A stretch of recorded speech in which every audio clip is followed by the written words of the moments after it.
ये कहानी है एक हिरन की जो दूर जंगलों में कहीं रहती थी। उस हिरन के सींग सोने के थे जो बहुत ही सुंदर थे। जब भी कोई दूसरा जानवर उस हिरन के सींगों को देखता था तो वो उसकी बहुत ही तारीफ करता था। वो हिरन हमेशा पानी पीने के लिए एक नदी पर जाती थी। वो जब भी नदी में से पानी पीती तो वो अपने सींगों की रिफ्लेक्शन उस नदी में देखती और अपने आप पर बहुत ही प्राउड महसूस करती। एक दिन जब वो नदी के पास पानी पीने के लिए गई और नदी में अपने सींगों को देखकर जब वो मन ही मन मुस्कुरा रही थी, तभी उसकी नज़र अपने पैरों पर पड़ी।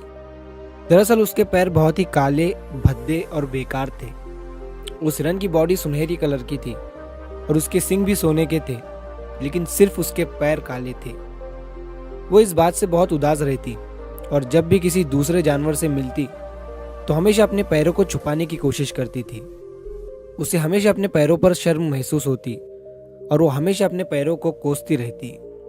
तो एक दिन जब वो नदी में पानी पी रही थी तो उसने कुछ शिकारियों और उनके डॉग्स की आवाज़ सुनी। जैसे ही शिकारियों के डॉग्स ने उस हिरन को देखा, वो उसे पकड़ने के लिए भागने लगे और तभी हिरन भी अपनी जान बचाकर वहां से भागने लगे। वो जिन पैरों को भद्दे और खराब समझ रही थी, वही पैर उन डॉग्स से कई ज्यादा तेज दौड़ने में हिरन की मदद कर रहे थे और उस हिरन की जान बचा रहे थे। लेकिन जैसे जैसे वो हिरन घने जंगल की तरफ बढ़ रही थी तो झाड़ियां भी घनी होती जा रही थी। तभी उसके सोने की सींग घनी झाड़ियों में फंस जाती है।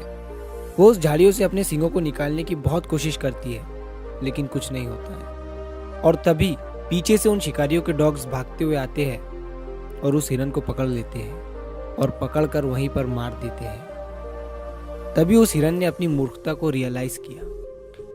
उसके भद्दे और खराब पैर उसकी जान बचाने की कोशिश कर रहे थे, लेकिन उसके सोने के सींगों ने, जिस पर उसे प्राउड फील होता था, उन्हीं की वजह से उस हिरन की जान चली गई। इस कहानी से हमें ये सीख मिलती है कि बाहरी सुंदरता का जिंदगी में कोई महत्व नहीं है, लेकिन हम तब भी उसी की ज्यादा केयर करते हैं। इसके थ्रू हमें तारीफें तो मिल सकती है, लेकिन इससे कोई बड़ा उद्देश्य पूरा नहीं हो सकता।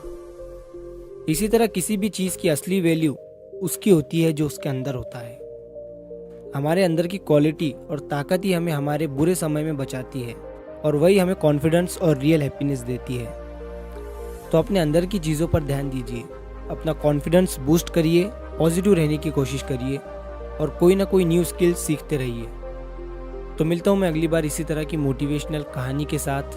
तब तक के लिए शुक्र करिए, सब्र करिए और ज़िंदगी में आगे बढ़िए।